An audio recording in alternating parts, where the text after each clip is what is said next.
former diplomat. Looking at the implications globally of Donald Trump's inauguration and his next 4 years sitting in the White House, what do you think they will be, and also here in India? Well, we've already seen the implications because he had said that all hell was going to break loose in Gaza unless the hostages are released. And today we saw the release of the first tranche of hostages on both sides.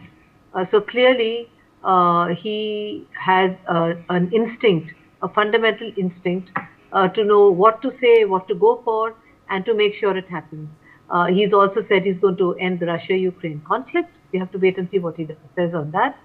But what is most interesting is from an Indian perspective, because I'm sitting in Delhi, is that he enjoys very high popularity levels in India. And India had greatly welcomed his campaign. We were very supportive. We were very relieved when he was elected. India was not enthusiastic about Kamala Harris, despite the claims being made that she's the daughter of India.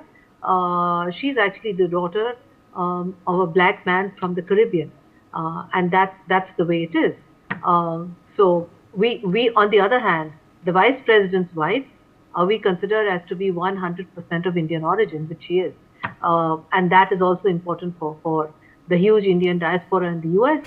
We hope that that the new president will be more sensitive to India's core security concerns, for instance, with regard to Bangladesh, where the outgoing administration, many think, actually were responsible for a kind of regime change and seemed to be oblivious of the implications it would have for India having its eastern border opened up now to a hostile regime in Bangladesh, at the same time having the Myanmarese army withdraw virtually from the Myanmar-India border, which is now the Rakhine state. On the other hand, our biggest enemy, China, has not gone anywhere, and the ceasefire is holding on the western border. This means that for the first time since independence, India is surrounded by enemies on its borders, and we as an independent nation would look to the new Trump administration for being much more sensitive to our core security concerns, which the Biden administration, for whatever reason, seemed to have succumbed to the designs of the US deep state, as we call it in India, and seemed to think that India can just go along with what United States wants, but with nothing in return.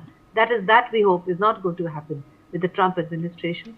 So we have a much bigger hopes coming from this inauguration, and we hope that the new US administration will understand that if India is to counter China and be a real strategic partner for the United States, then United States too must be sensitive to India's core security concerns, which right now are looking very threatening on our eastern border.